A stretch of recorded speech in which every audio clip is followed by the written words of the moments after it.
go to a definition of professional learning teams: a collective of educators who always strive to perform at their ultimate potential, working together to learn, grow, and improve the professional practice of teaching in order to maximise student learning.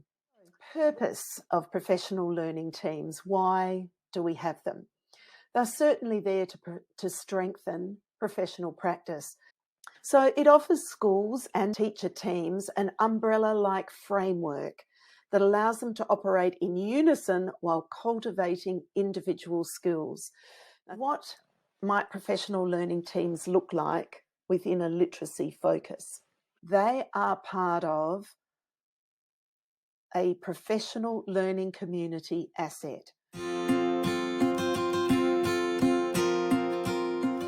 In this chapter, we're going to be exploring some effective techniques. I'm going to share some helpful tips, and we're going to look at a useful tool to guide your evaluation of your professional learning teams.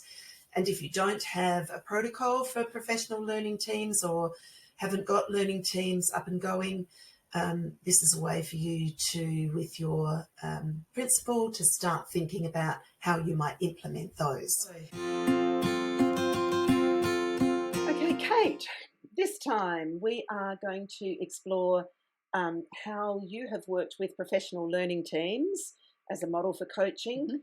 And in your school setting, you have intentionally used professional learning teams as the time for teachers to be collaboratively planning. Correct. So, for example, our early years team are made up of all the Reception 1 teachers. Our senior learning team is made up of the 5-6 teachers. And we have a deliberate meeting every week.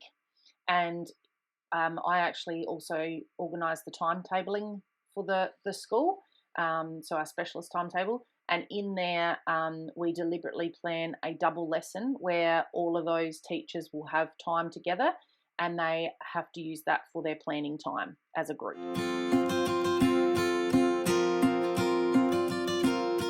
This Making It Work for All Teachers chapter at the end of each of these different coaching models is really here as a big piece of reflection, because as you know, this is working with the continuum of self-reflection in these chapters and thinking about how do each of these coaching models really work for every teacher that we're working with.